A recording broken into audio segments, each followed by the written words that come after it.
Our final speaker today before we move into our ESG panel is Mr. Bruce Hooper, who is the Chief Geologist at Noronex Limited.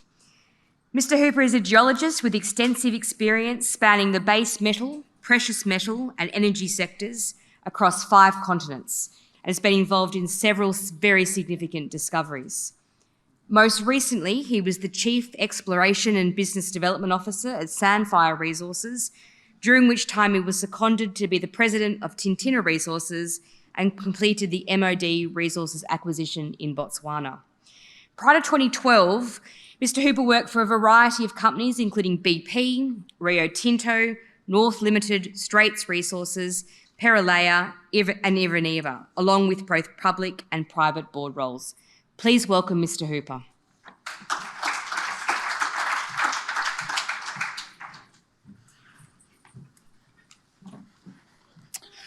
Thank you very much, Alison, and thank you, PayDirt, for organising this excellent conference, and for all of those who've travelled a long way to come here to Perth. Welcome, and very pleased you made the journey. We're going to swap a little bit here and talk about the Kalahari Copper Belt in Namibia and Botswana, specifically for our projects in Namibia. This colourful image behind me is an aeromagnetic image, pre-competitive data flown by both the Botswana and the Namibian governments over time, and it really leads to what's happening at the moment in the Kalahari Copper Belt.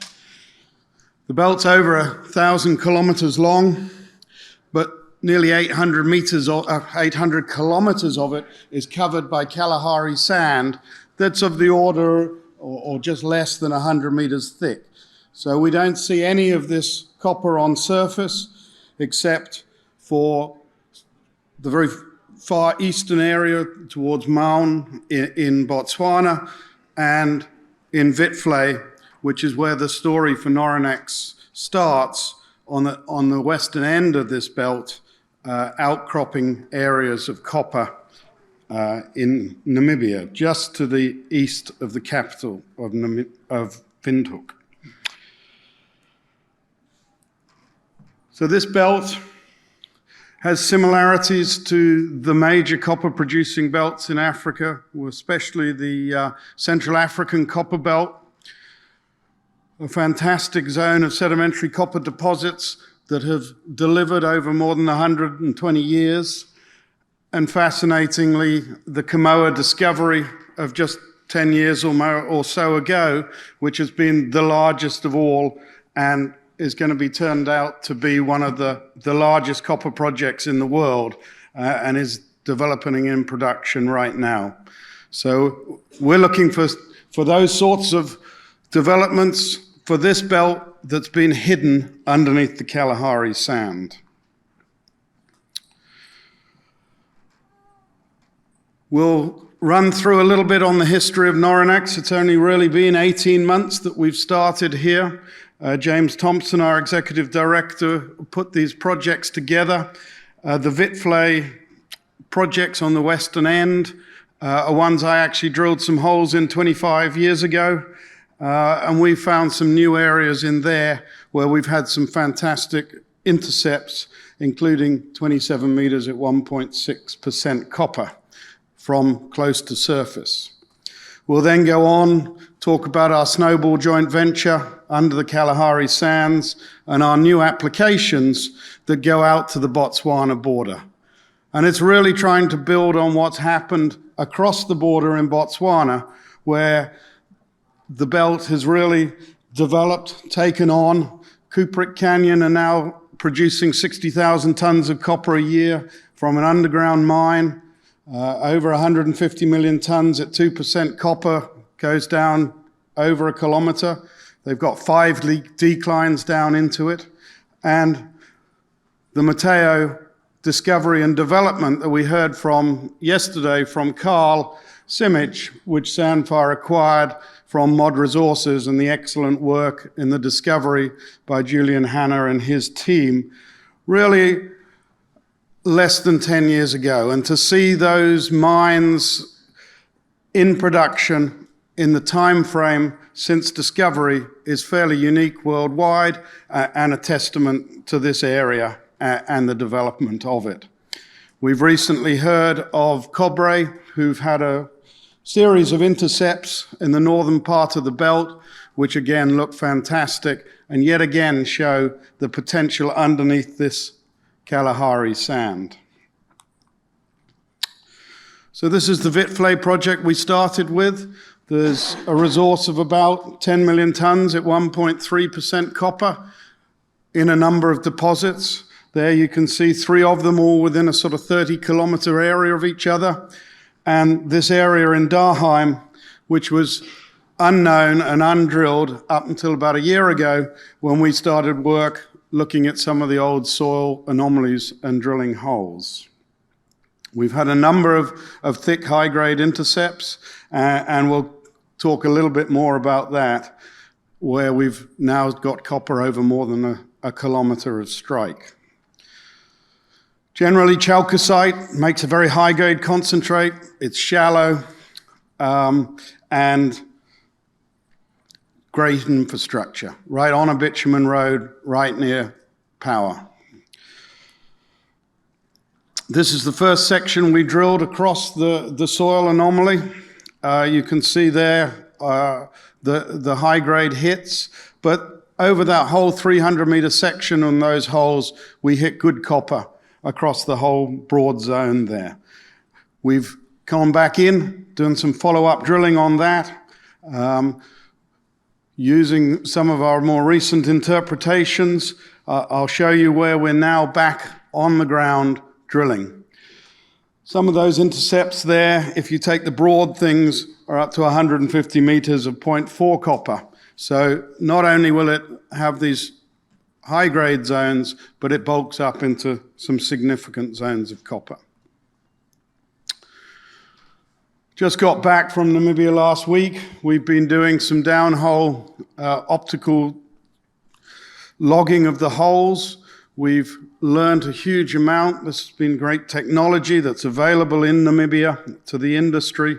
And here we've seen that these rocks have actually been overturned. And it was only by doing this detailed downhole logging, gamma logging and photography that we could tell from those rocks that the whole thing has been inverted, turned upside down.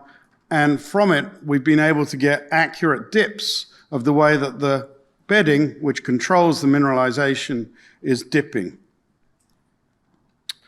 So we've built that into a 3D model using all of those hole intercepts and dips, and we've now got the rig back in drilling underneath the area of high grade that we hit previously to try and expand that area. We've been doing 100-meter step-out drillings. We aren't going to get caught up in this. We're trying to find the large extent of it. And as I suggested, we've now got over a kilometer of hitting copper in an area that was never drilled previously. So the rig's sitting in the large blue area to the north at the moment, drilling back down towards the southwest, and then we're going to move over to this new area near hole 24, which we hit in copper just some 500 meters away and where we hadn't seen it previously. So an exciting program that we're really moving ahead on.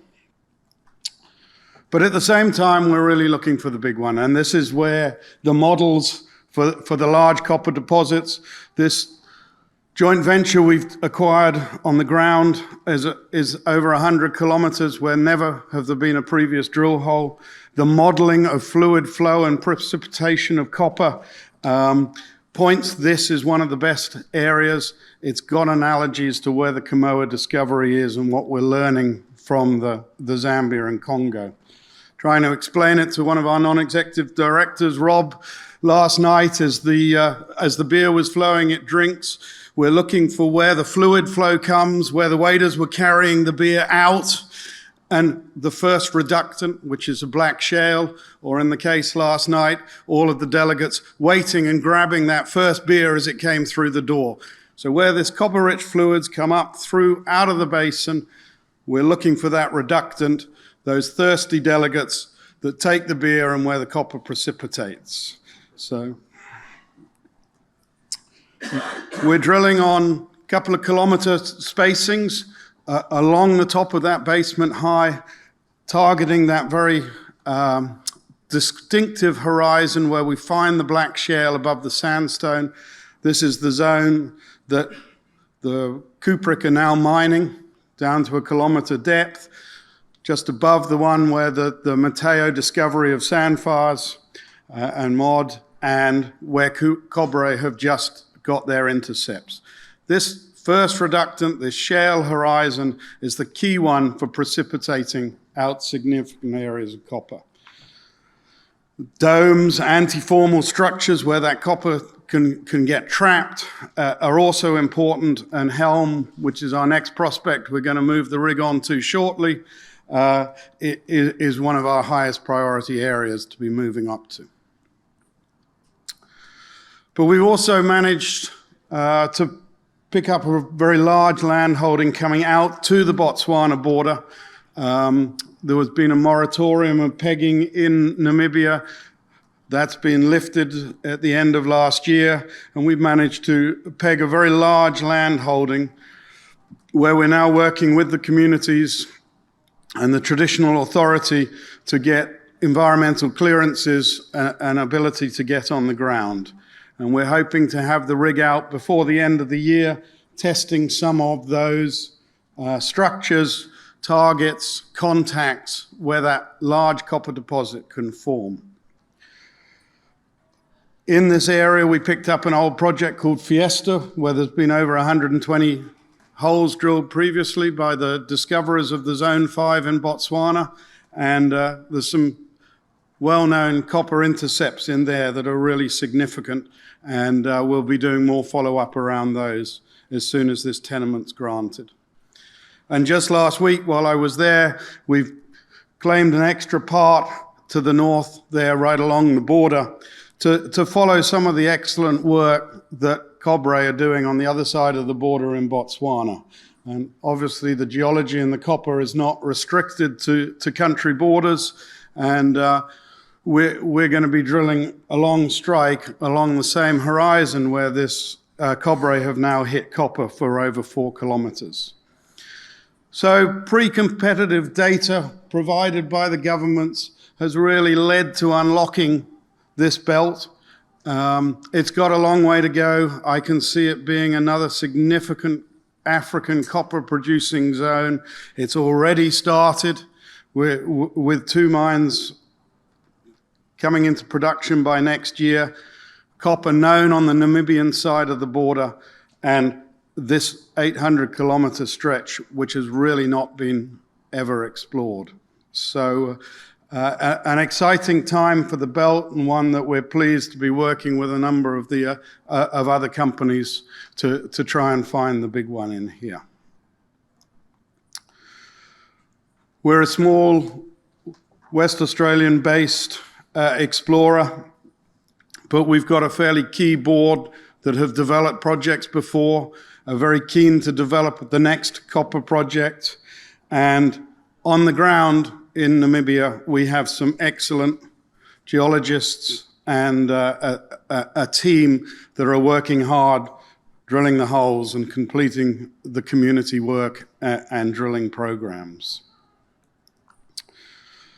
So in summary, there's a growing presence across the whole Kalahari copper belt.